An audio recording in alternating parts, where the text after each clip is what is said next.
Ladies and gentlemen, the Hamilton High School Jazz Band with band director Patrick Naylor. Thank you so much, ladies and gentlemen. Fantastic job.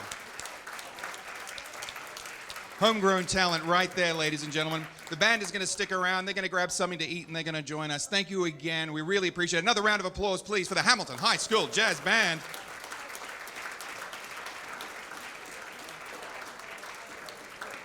Welcome, ladies and gentlemen. Welcome to the Fitton Center for Creative Arts. My name is Ian Mackenzie Thurley. I'm the executive director here, and it is my great pleasure to welcome you back for our second of our Celebrating Self series for this year. We're keeping that nautical theme going.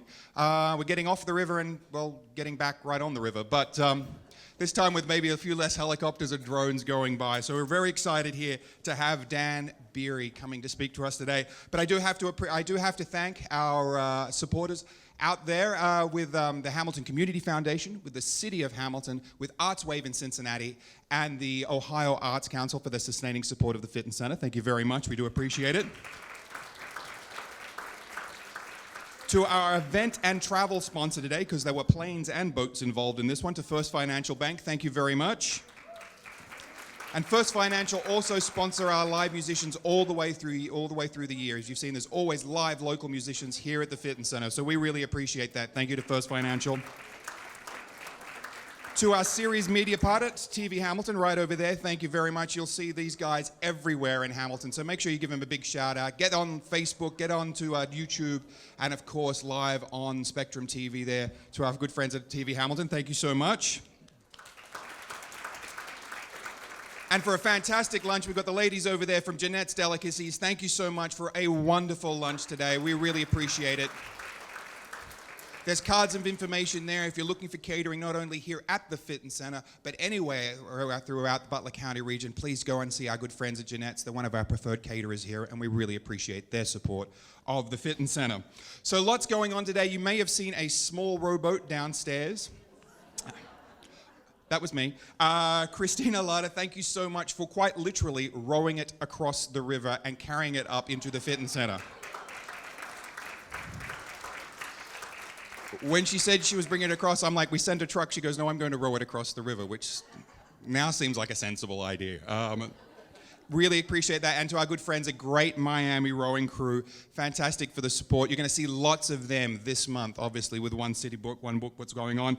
And with that, I do have to thank our friends at One City, One Book. They have an incredible month of activities. We're just on October 7. So please go online to Facebook, get on the website, go down to the Lane Libraries, grab yourself a book and a copy. They have got talks, they've got events, we have rowing, we have speakers, we have international guests. We've got crazy guys who've rowed the entire Atlantic coming to speak. There is a wonderful array of events to see and do and be a part of here in Hamilton with One City, One Book. We encourage you to get out there, grab the book, get that read. I know there's copies all around town. Of course, you can see our good friends at the Lane Library. Grab a copy of that. I know Dan's going to talk a little bit more about that. So it's really exciting to see. We really do appreciate it. You may see a beautiful printed picture right at the very back down near our coffee station. That was made by our own Moya Jones, who was a former board chair here at the Fitton Center and involved with our printing downstairs. So that was actually made here at the Fitton Center. I saw it on a Facebook post and asked if we could display it here today of a solo rower right out on the river. So it worked out very well. So lots of things going on here at the Fitton Center. We have Fitton Family Fridays coming up. So we have the ballet coming in. We have On the Waterfront. I used to be a contender. Anyone? Brando? That's me. That's coming up very soon. I believe that's the 15th. But we also have our big Woodstock anniversary show coming into the Fitton Center, the Flower Power Show. Do not miss out. The newbies are coming. They're bringing a combi van. I'm absolutely serious. To the show, they got 2 nights here of fantastic 60s rock. So for some of you who may have been around in the 60s, if you want to tell me how well it's done, please come to the show. This ticket's still available. It's going to be fantastic 2 nights. Bring your friends. But Woodstock is coming to town. So one last thank you needs to go out to our good friend Frances Manone, who is involved with Great Miami Rowing Crew. She's also a former board member, I should say, of USA Rowing. and the reason that we have got ourselves a genuine gold medalist today. So thank you to Frances. She couldn't be here today, but we really appreciate it. And I think Dan has said it last night. He said when she was on the board, she looked after the athletes, and that's the reason he is here today. So a big shout out to Frances. Thank you so much for the work. Again, we see volunteers all over this country and this city for the work they do. So to give some way of an introduction for Dan, 2003 Coxed Pair World Champion, 2005 Men's 8 World Champion, 2007 Coxed 4 World Champion, 2007 Men's 4 World Cup, and there's the small matter of 2004 Men's 8 Olympic gold medal champion. Don't boo, come on. Because as I like to tell people, Dan has only won one more gold medal than I have. And at any time I could catch up, because I only need one to catch up, which my wife put to me last night, what's your plan for that? I'm working on it. If somebody could find me a relatively easy sport, Tokyo's coming up next month, so Dan, I'm gunning for you. We are incredibly blessed to have Dan here. Some of us, strive every day to achieve incredible goals, but I think we all see in the sporting world that an Olympic gold medal is the highest of those achievements, especially when you're doing that with a group of people, when you're part of a team and quite literally rowing in the right direction, in the same direction. It is something that is an absolute pinnacle of somebody's sporting career and life's work, starting off at a very early age. And I had Dan out this morning with my little girl for a rowing lesson at the Y, and I'm incredibly appreciative of that. Something quite special. I'd like to see her out in the boat very, very soon. So to have that, to be able to speak to that, and the lineage that we have from One City, One Book, and Dan's going to talk a bit more about that. For that, I have met in my life 2 Olympic gold medalists, and the irony of that is they both won for the same race. A friend of mine's father rowed in the New Zealand crew in 1972 in Munich and won the men's 8. So I'm looking for more friends, more rowers. Silver medalists don't need apply. I will mention that in Dan's race, Australia came 3rd, so I'll take that. Bronze medal is okay. But I'm still after my gold for Tokyo in 2020. So there is no better way to introduce the man than the deeds on the water. So we're going to start with a little video, and I'm going to introduce Mr. Dan Beery.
seeing that coxswain dive into the one spot, I think we all want to know what that feels like. So without any further ado, may I please introduce you to a gold medal Olympic rower, Mr. Dan Beery.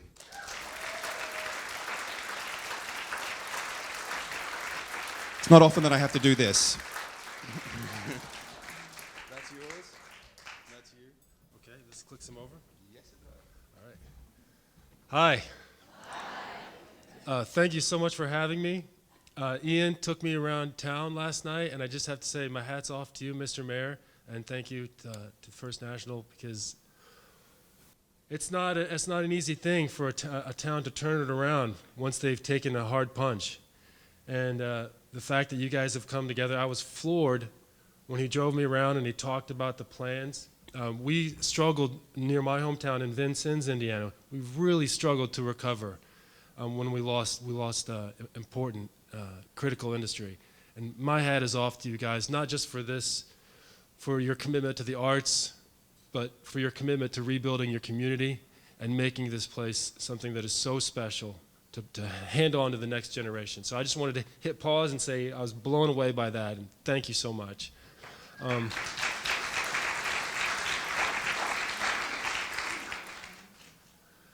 All right, so I want to make the connection between myself and the amazing book that you read.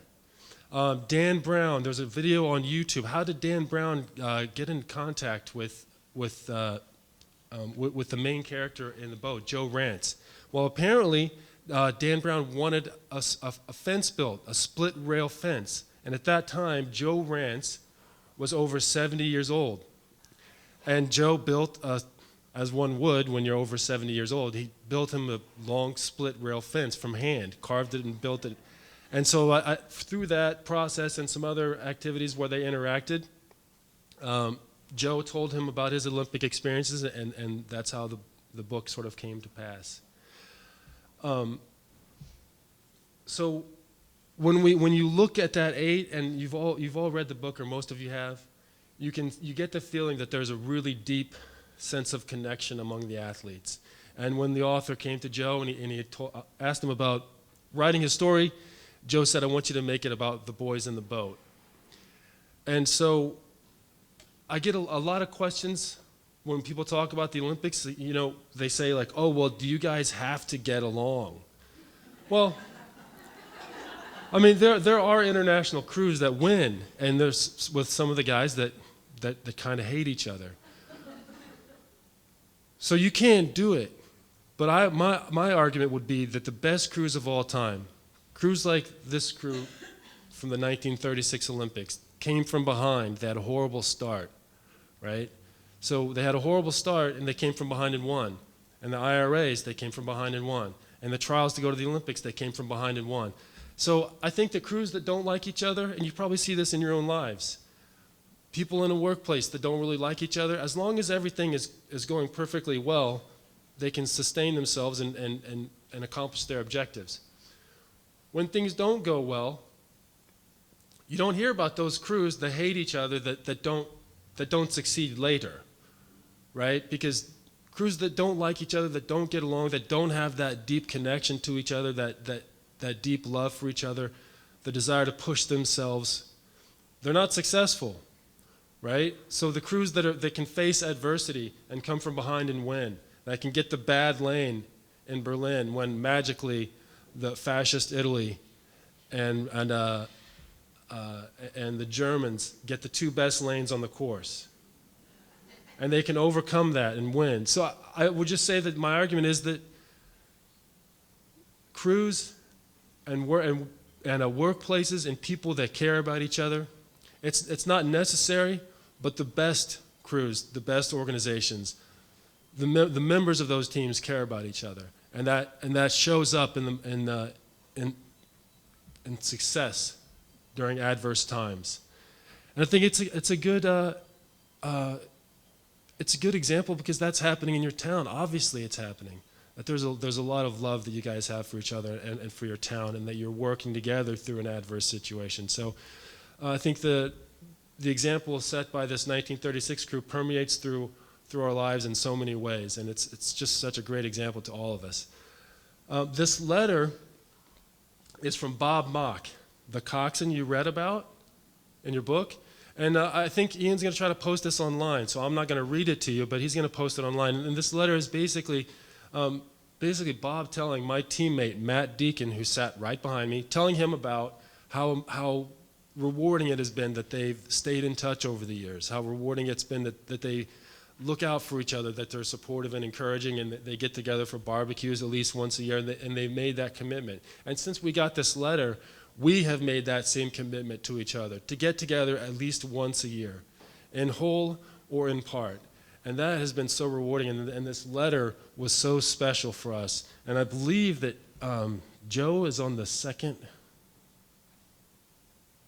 I believe that Joe's here on the second part. All right? So that was something so special that ties to your book.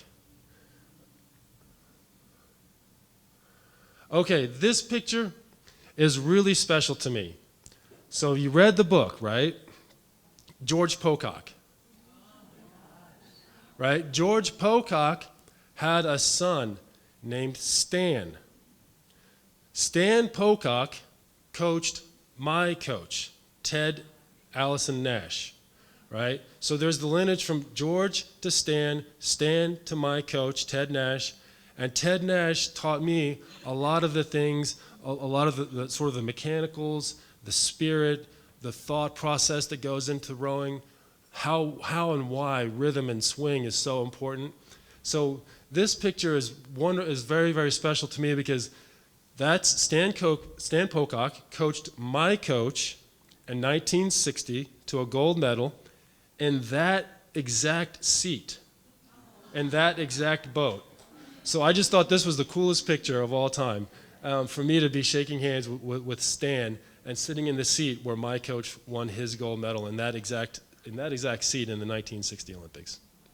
So those are sort of some of the connections and how, the themes and thoughts and practices and driving home those healthy habits and that mindset, driving that into the athletes, how you can track those successes in our sport, and how those same people are involved. All right, so here's the Australian 8. I sort of thought maybe it wasn't that relevant, but Ian, for some reason he thought the Australian. No, these guys are true gentlemen, wonderful competitors, and we were lucky to beat them. They're very tough guys, good men. This is R8. The guy in the bow, man, he was featured prominently in the video. He is the one that talked to me about Francis Manon and said, hey, this guy Ian, Francis was great to the athletes. I can't do the speech, so Dan, you better get out there and do it. And I said, okay. But that's my friend Jason Reed. He now works for a Federal Bureau of Investigations, and he is a wonderful, wonderful American. He was a fireman, and he was a first responder in 9/11. Princeton, New Jersey is about maybe an hour and a half from New York City, and so he left training on September 11th and went up to New York City and volunteered for 3 or 4 days at Ground Zero. So that's this is us on the medal stand.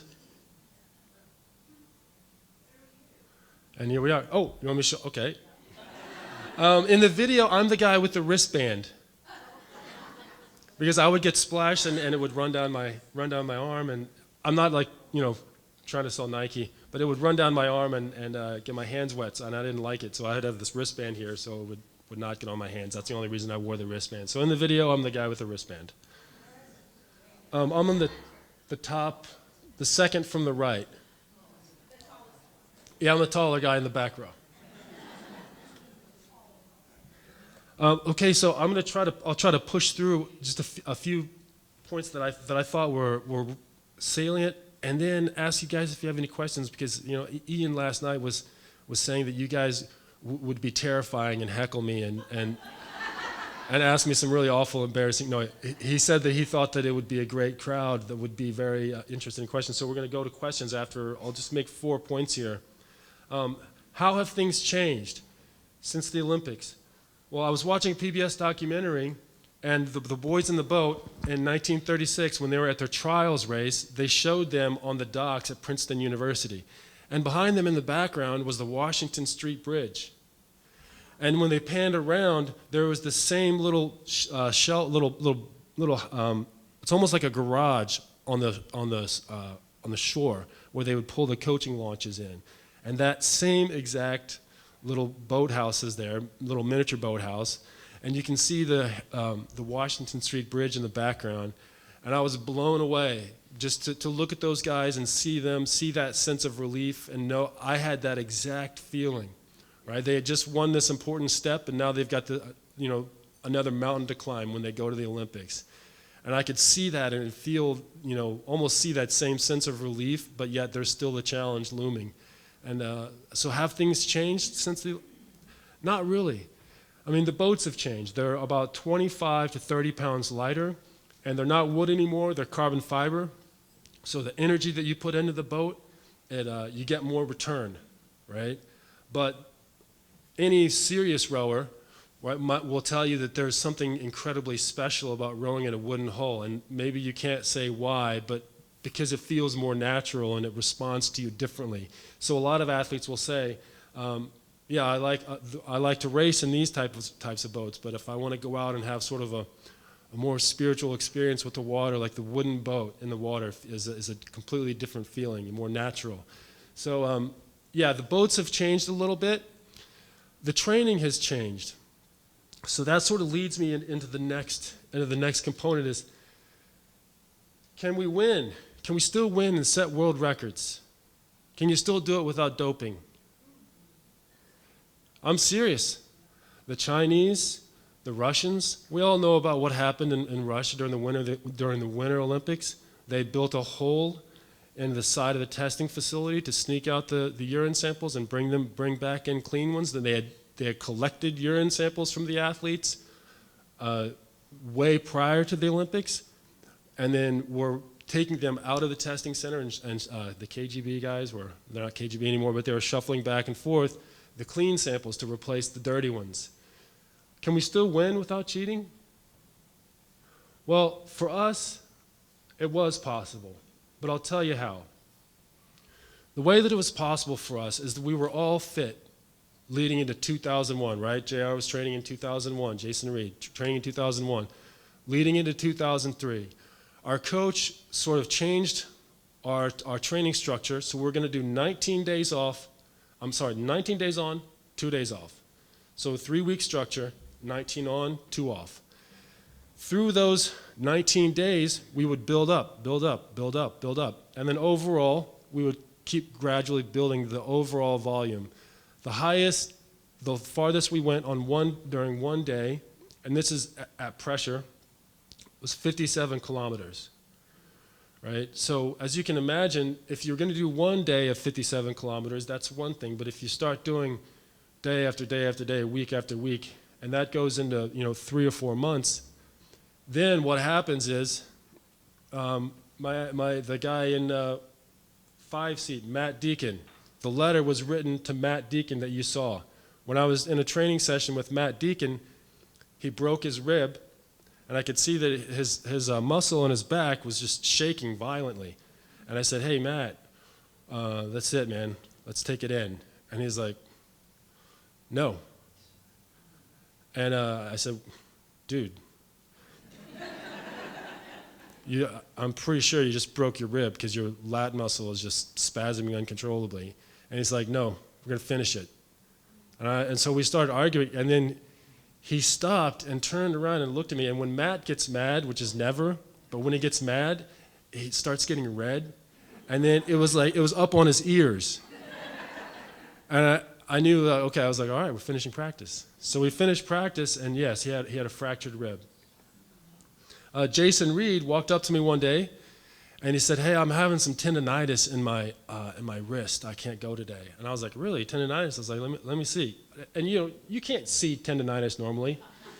This guy had what looked to be a golf ball inserted into his forearm. For myself, I was very lucky physically. I stayed healthy, no real injury. And then I woke up one morning and I had 102 fever. And I didn't know why, and I went down to practice, and the coach ran me off. And I went back up to the training room, and I asked them to test me, and they're like, well, you got a fever, you're going to go back to bed, just go relax. And then another doctor walked in from wrestling, and he said, hold on. Let's do a blood test real quick. This seems a little little abnormal based on what I'm hearing and seeing here. So I came back positive for mononucleosis. I wasn't really popular in the dining hall after that. Right? Well, it turns out you can get mono when you're so drawn down from training. I wasn't running around doing a lot of kissing, but so those were some of the things that happened to us, and it happened gradually, and we trained until we could no longer go any further. And once the athletes, so many of us were injured that our coach realized that it was becoming detrimental to the overall to the group. He wasn't going to have enough guys to replace us. That's when we started to back down on the training. So is it possible?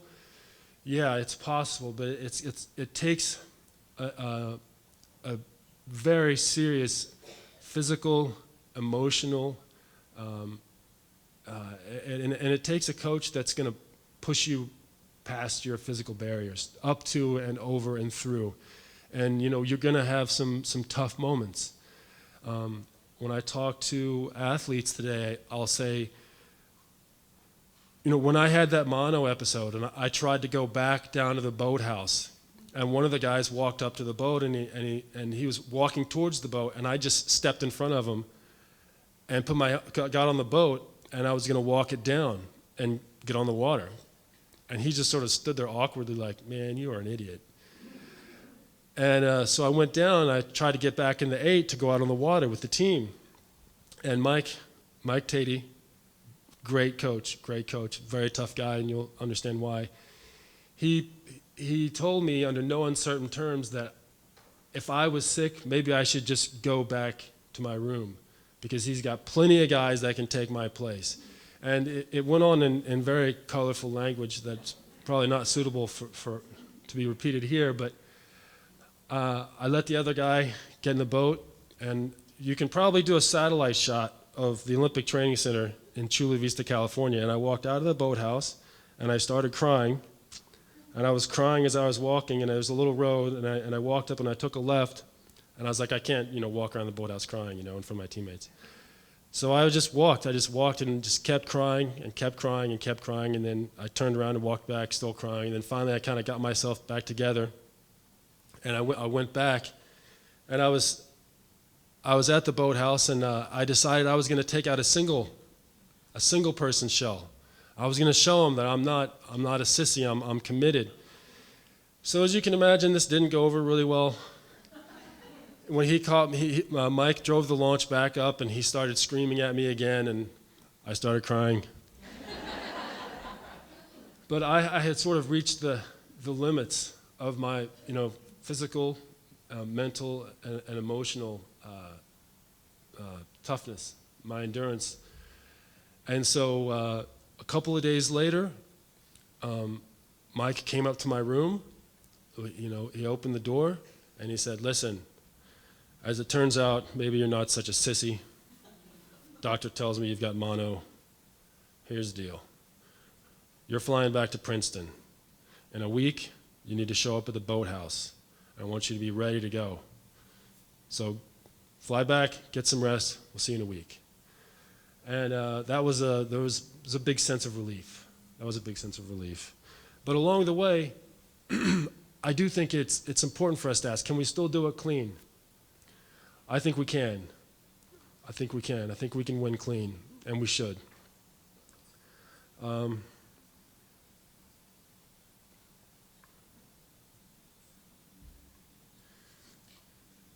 you read the book, you can probably tell how much those guys care about each other, right? The lessons that we've learned and the way that they were passed on from George to Stan, from Stan to Ted Nash to me. That's something that's so rewarding and so special. And just sitting here with Kelly and talking about how Ian is grabbing kids that are at risk, and getting them here, getting them involved, getting them committed, trying to instill some passion and fire and drive.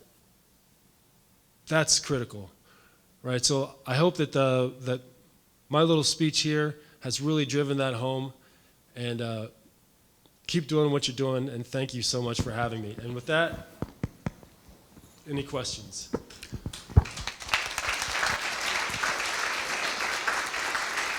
Thank you, Dan. I'm going to open up with one. How do you, not asking for a friend, how do you get into the Olympic 8 team? It's a team sport, but you don't enter as a team. You were brought together as 8 guys and a coxswain. How do you get that spot? How do you get that 6th spot as opposed to the other guy who's rowing for another club? Great question. So a lot of us will compete in high school or college, and from that you'll begin to be identified, right? The great leveler, which levels all competition. What's really one of the components that's really important is your fitness. And the rowing machine. I took Lily over to the YMCA. We did a little working on the rowing machine. The rowing machine can identify talent that has great aerobic capacity. So that's sort of step one, aerobic capacity. That will help you to identify athletes that are very strong and strong for their weight. So the idea is you want to be really strong and fit and have great aerobic endurance, but you have to be able to carry that weight. So in other words, you don't want a guy that's 200 pounds doing X time on the machine is going to be better than a guy that's 250 pounds doing X time, the same X time on the rowing machine, right? So that's how you're sort of identified. Then you go to the camp. When you're at the camp, it's a whole bunch of different races that happens in the small boats, the 2-man boats, the 4-man boats, and through those processes, you'll identify more athletes. You might start with 100 or 70, and you'll start to whittle down to your core group of, I would say, 16 or 20. From that group, you just keep racing and keep racing and keep racing. And then hopefully the coaches will find 8 guys that sync pretty well together. And then once you have your 8 guys, it's just a matter of doing small interchanges to see maybe there's 1 or 2 guys that will switch in. Maybe you'll move the guys within the shell itself to find an added layer of efficiency that you didn't know you had. But this boat, our group of guys, we gelled together extremely well. The way that we were, the rhythm in the boat, the timing, the swing, the efficiency, it felt very, very easy. So that's sort of how it worked out. Got Honey down the front. We're going to get you a microphone there, Honey, so we can all hear. There we go. Did you all go to the same universities? I mean, or did you come from all over? That's a great question. And I like to joke around about, normally, historically, and even back, you've read about it in the book, there's a lot of Ivy League athletes, right? Well, one of the things that's very similar to the boys in the boat, we thought we'd be nice. We were going to allow 1 Ivy League athlete into our boat. So to answer your question, right here you have Temple University, University of Virginia, and right behind Pete Chiplow and the coxswain is Chris Ahrens. Then you have Joey at Oregon State, Matt Deacon at the University of Washington, right? Connects right back. That connects back to Dan Beery, that's me, University of Tennessee at Chattanooga. And then you have Bo Hoopman, University of Wisconsin. And then there's this guy, Brian Volpenheim. He goes to, what does he call it? The Ohio State University. So you guys might know about him. And it's always the Ohio State University. I don't know how they get away with that, but it's impressive. And then the coxswain is Pete Chiplow, University of California, Berkeley. So it's just kind of a hodgepodge all across the U.S. Got some more questions here from the floor? I got one right up the back. How young were you when you started to get involved in rowing and all of this fun stuff? Oh, great question. So similar to Boys in the Boat, I started in college. Not everyone does. It's sort of a mixed bag. Some of these guys started in high school. Some of them started in college, like me. I was 20, so I had transferred. I went to Bryan College in Dayton, Tennessee to play basketball. Then I transferred to Tennessee Chattanooga, thinking that I would like to walk on just to be, a bench guy. I was not going to be a starter, but I wanted to walk on because Tennessee Chattanooga had an amazing basketball team at that time. The rowing coach came up to me on the basketball court, and he said, "Hey, I think you'll go a lot further in rowing than you will in basketball. I want you to come down to the boathouse and give it a shot." And I said, "Oh, all right." And I did. I'll be 100% honest. I was not in favor of the spandex. The spandex. The thing that made me quit was almost the spandex, but I sort of adapted to that and got used to it. But yeah, that's kind of how it started for me. How'd that work out for you? Yeah, I think another one here. So does it matter where people are placed in the boat? You don't all go in and sit one behind the other. It matters where someone is placed.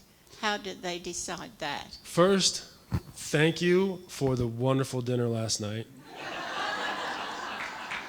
The cauliflower thing was amazing. That was wonderful, very civilized.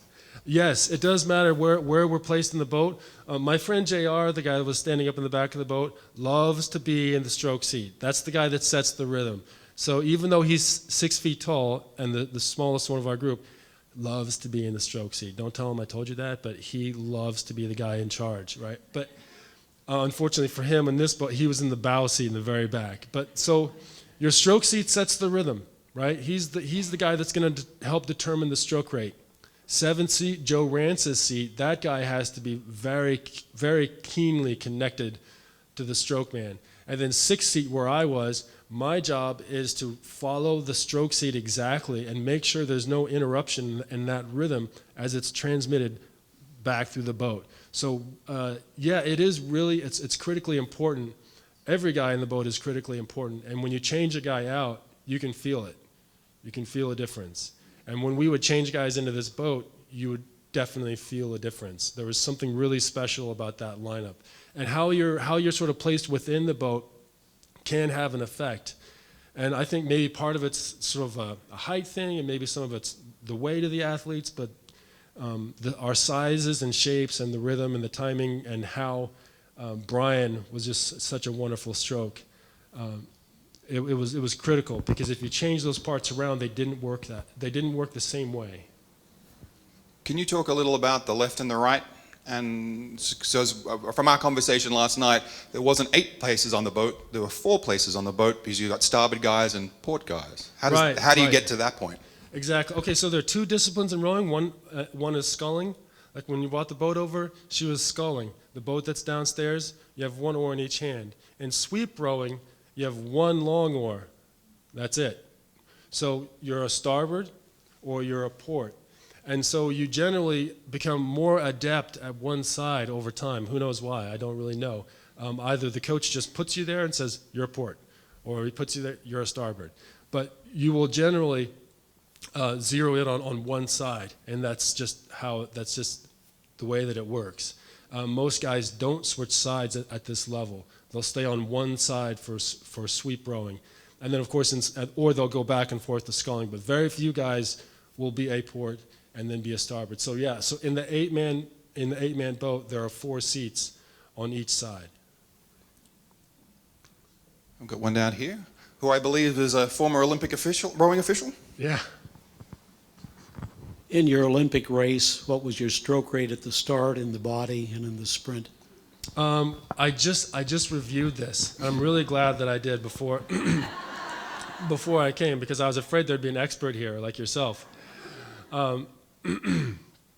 We started out at about 40 strokes per minute, and then I think we crossed the 200-meter mark at around 37 to 39, and then it drifted to 36. At certain points during the race, at the 1,500-meter mark, you can see that I think we're at about 34 or 35. There were some points that had drifted down.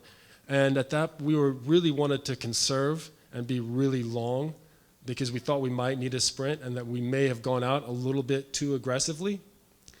So we really tried to stretch out the stroke rate because we thought we might need a sprint at the end. And is that a plan? You sat down beforehand and worked out, I mean, you're in the heat of battle and you've got somebody coming up behind you, but do you have a plan for this that you work out up to the point that you need to change? Yeah, so in the heat, you can see in the heat race, we actually set the world, and it's still the current Olympic record. That heat race you saw is still the Olympic record. It's no longer the world record, but it's still the Olympic record. Our idea there was we're going to run out with the Canadians, stay in contact with them, because we knew they were a world record type crew. So we're going to stay in contact with them and then try to take them down at the end of the race. Just stay in contact, go at the end, take them out. In the final, we all got together 2 days before the final race, and our coach said, listen, here's the deal. When we get to the 500-meter mark, I want you guys to take a 20-stroke move like you've never done in your life. I want you to close the door and end the race right there. And we had not done that before. And we had never really planned a race like that. But he wanted it to be done right there. Like, no, they're not going to be able to come back from this. So he got up and he left. And I was looking around the room with the other guys, and I said, hey, are we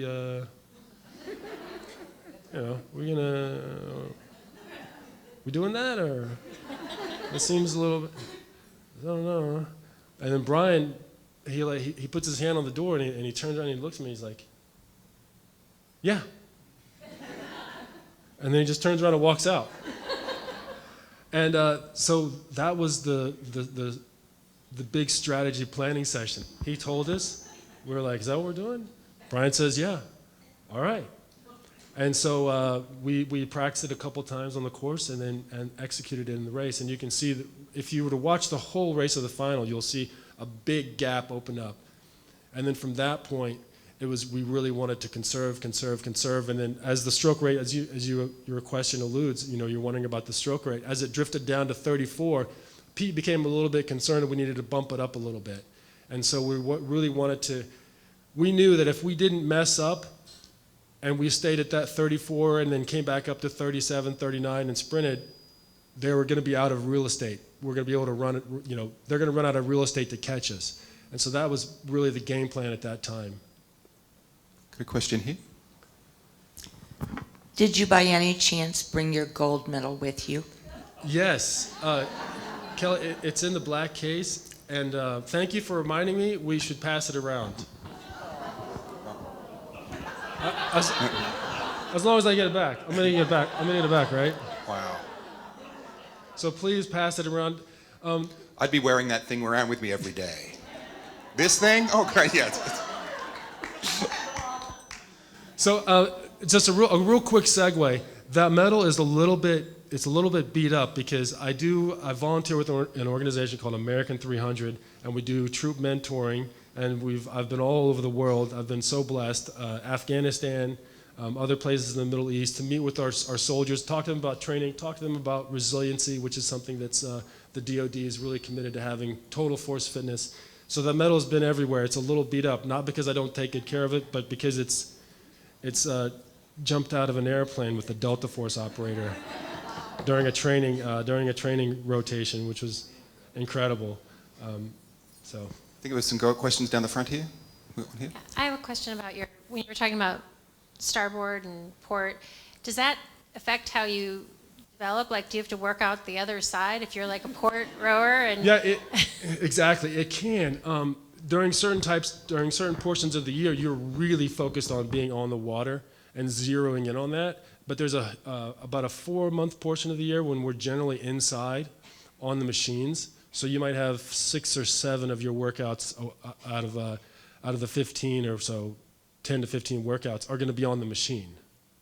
So when you're on the erg machine, it's all very balanced. And then he might put us into the sculling shells. And so if you're doing sculling, that's completely balanced too. So yeah, it's a great question.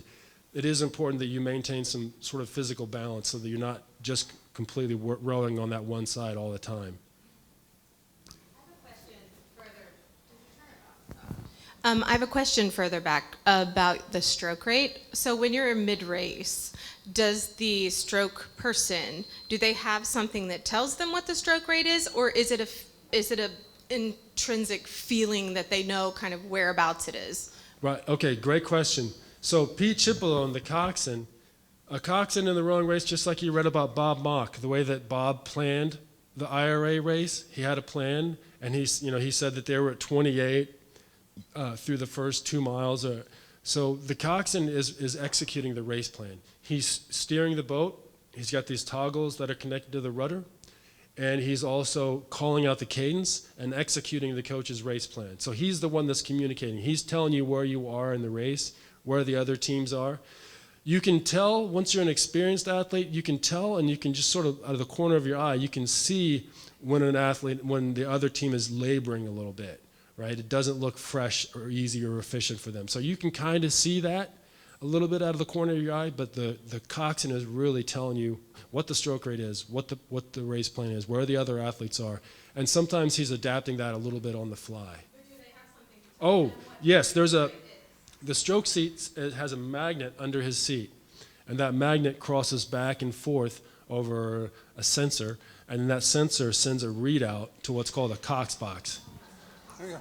And that Cox box has just very simple little readout there and a time, and he'll read that off to you. Got one here.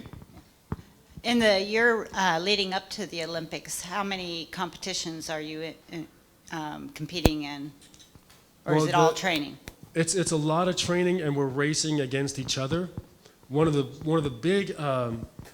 big selection criteria is it's called a national selection regatta, and you'll race in the 2-man boats, and it's a fully structured race, and all the athletes will race against each other in 2-man boats, and we'll do that twice. And then in the summer, there's the race that we went to is called the Lucerne World Cup, and the Lucerne World Cup is sort of like your last full-on dress rehearsal race. So for Americans, because travel is so expensive and the boats and everything that's involved with that, we don't do a huge amount of that. But we compete against each other. We have the domestic races, the National Selection Regatta, and then one World Cup where you're really going to have your last sort of dress rehearsal. We've got one on the other side. I won't need it.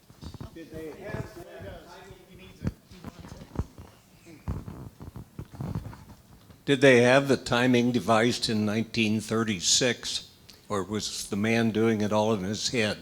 I'm not sure. I think he might have been doing that off of a watch.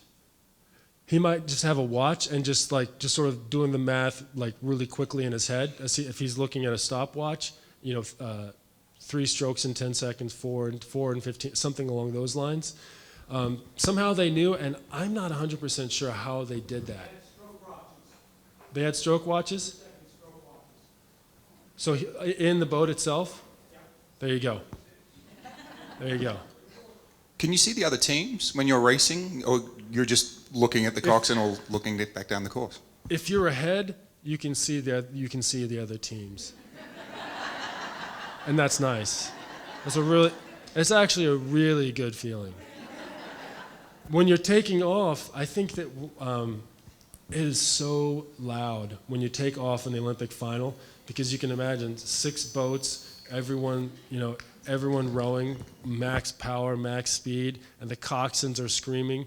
It's mayhem, and you really have to be sort of ready for all that noise and just be able to focus in. And then as you approach the grandstands, we couldn't even hear Pete very well, because once we got within 300 meters, it was just mayhem. It was so loud that we could barely hear Pete.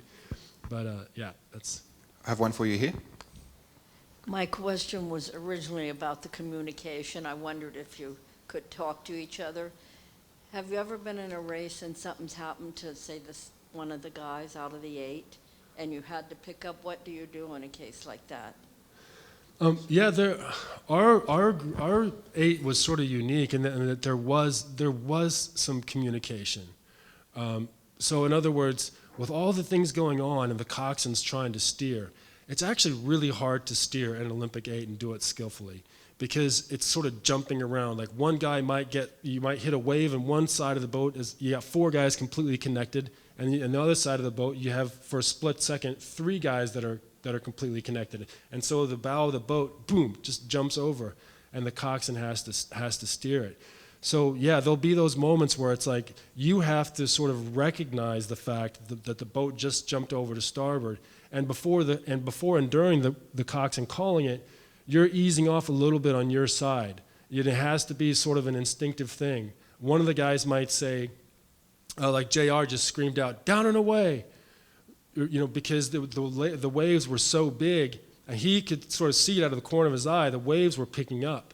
And so everyone just sort of like instinctively pushed down another inch so we would clear over the waves because he saw them. And the coxswain is, trying to steer and read the cadence. And so there's so many things going on that in rare instances, one of the athletes will communicate with each other. We've got another one over here. You talked about how the 8 get your jobs. How does the coxswain get his job? I have so much respect for our coxswains, and especially for Pete Chipolone. All the great coxswains that I've worked with, some of them, they all have to have sort of a managerial. There has to be a managerial sort of skill that they have to get guys, getting 8 guys or 16 or 20, all of them to practice, all the equipment, everyone on the water. You got all the sundry things that you need to really perform well. So the coxswain has to be good at managing all those, right? And managing personalities. With us, pretty easy. Pretty easy. We liked each other. With crews that don't get along so well, or maybe there's a problem with a coach, that's a challenge. And so the best coxswains are very good at managing people, managing coaches, managing relationships. Now, on the water, it's obviously a matter of steering, right? It's a matter of knowing intuitively how your crew is doing. Did you push them too hard in the first 500 meters? Do we need to lengthen things out? Feeling what's going on in the boat is a critical part of their job, right? As I mentioned, small technical things like what's going on with the wind and how you're going to adjust to it. If they're not able to do that in a race, that's a bad sign, right? That leads to bad outcomes. This guy is a genius. He was very, very good at being able to tell where we were and how we were feeling. And can I call it a 20 here? Can I call it 10? When should we start the sprint? And he was phenomenal at that.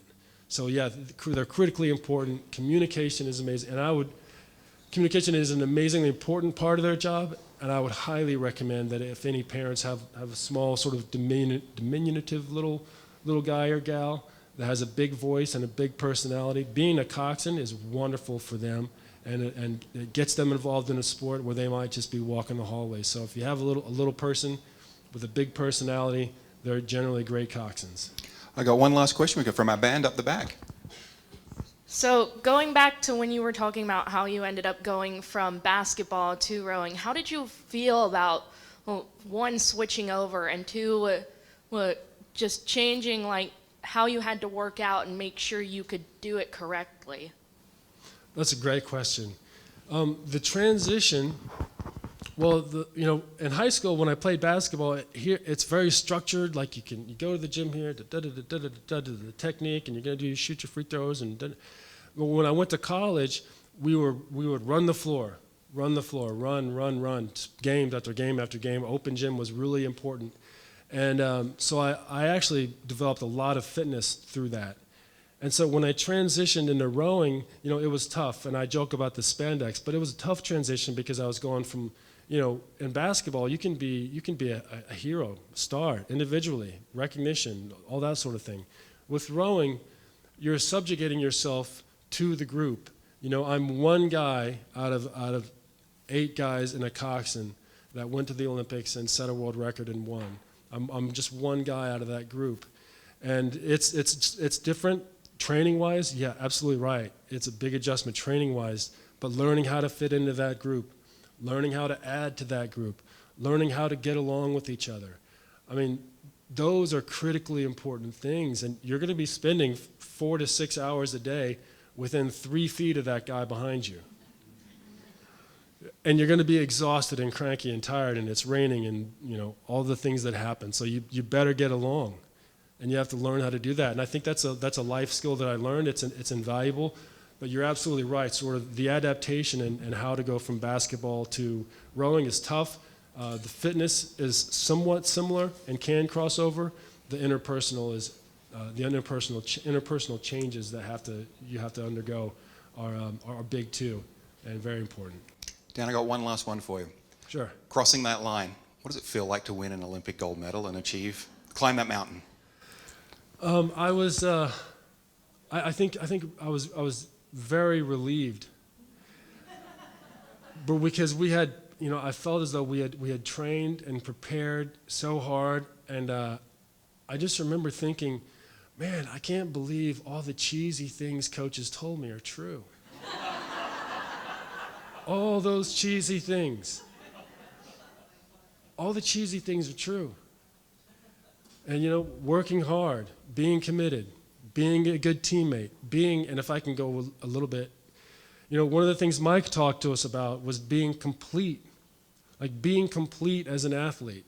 So all those cheesy things, like Mike would say, it's not enough to be a good teammate. That's not enough. It's not enough to be great on the erg machine. That's not enough.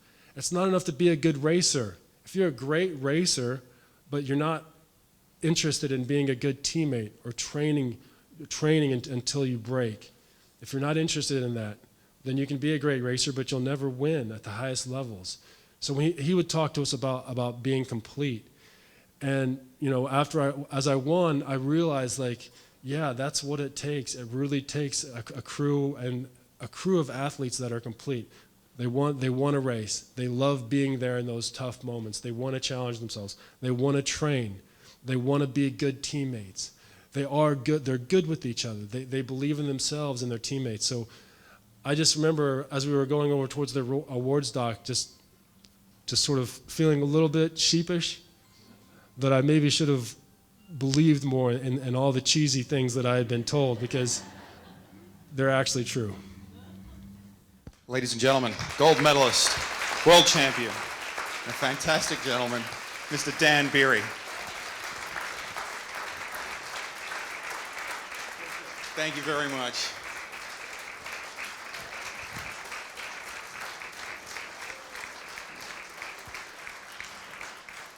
Thank you so much, Dan. Thank you for your time here in Hamilton.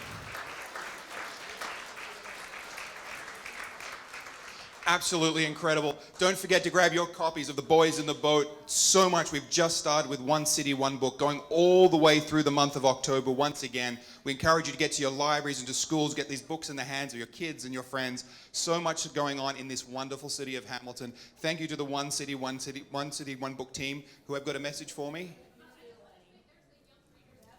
There is a Young Readers Edition that is fantastic. Go and check out your lane libraries all over town. And the Bookmobile, one of my kids' personal favorites, going around, and get yourself a copy. Thank you for coming out today. Ladies and gentlemen, one more round of applause for Mr. Dan Beery. And we'll see you again at the Fitness Center very soon. Thank you and good afternoon.